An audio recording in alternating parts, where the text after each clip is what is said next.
Recharge family, Coach Ben here with another installment of some mobility work that we can be doing at home just to keep our joints happy and healthy during this weird time of quarantine where we're out of our normal routines and probably feeling like we're not getting as much movement and activity as we're used to or as we want to. So in addition to the hips, the shoulders can get really stiff, stuck in this rounded forward position.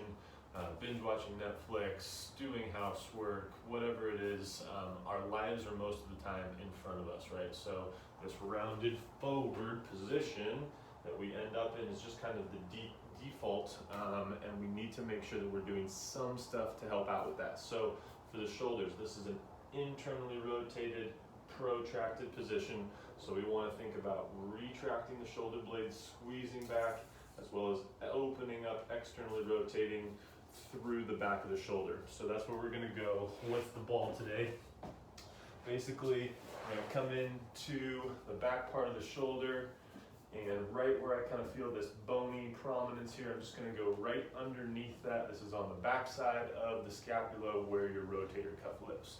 So I'm going to lay down, pin the ball there, and then using this top leg, I'm just going to let this other arm hang out to the side, and I'm just going to slightly roll so that I'm pinning the ball underneath my shoulder, and I can just kind of move using again this leg to drive me up and down, finding something that feels kind of crappy, and I'm going to hang out there, take a nice deep breath in.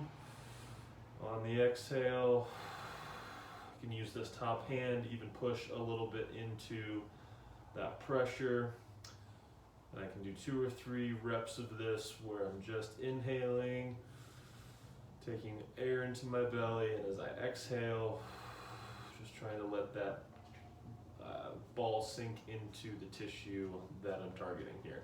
The other thing I can do, bend my elbow up to about 90 degrees and just work some rotation under the pressure of that ball, back and forth. None of this should be causing any pain, anything sharp or shooting in the joint. If you're getting any sort of radiating type of nervy sensation, get off of it, find another place that doesn't elicit that type of response.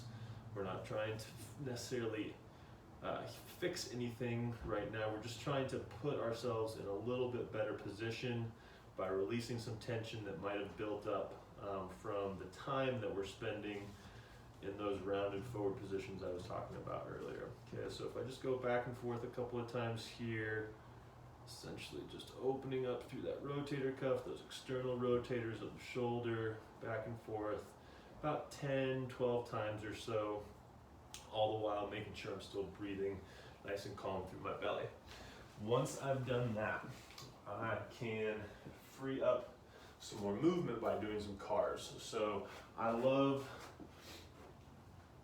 this half kneeling position here, where essentially I'm using my front arm to push into my knee. I'm kind of squeezing my elbow into my side to keep my upper body rigid, and then I'm going to take my hand straight up and across, keeping that elbow locked out. I'm going to try and get as close as I can to my ear with my bicep, but I don't want to turn or side bend my head at all and get my neck involved. So as I come up here, I need to bring my hand out to the side a little bit more before I start to turn my thumb down and reach behind me. That's totally okay, and is going to be better for your shoulder than trying to get closer to your ear and using your neck to kind of compensate to achieve that position. So as I come up and over, trying to get all the way up to as high as I can, still feeling no tension in my neck. I should be just nice and tall with my head, relaxed. As I come down to the side, and I'll go for one more rep, squeezing up as high as I can, finding that end range here. I can't go back any further. If I do, my low back is going to arch. I'm going to create some sort of compensation somewhere other than the shoulder, and I don't want that. So as I continue, my hand comes out to the side and behind me, turn my thumb down, putting the back side of my hand in my back pocket, and then as I reverse, turning back up, rotating that thumb so it's facing behind me at the top of the movement, hit that corner, the end of my range overhead, and then slowly come back down to the side. Again, give 2 or 3 of those a try on each side. Hit it at least once a day. Make sure your shoulders are getting some good movement through their full range of motion. And that should really help when we get back into a normal, regular routine.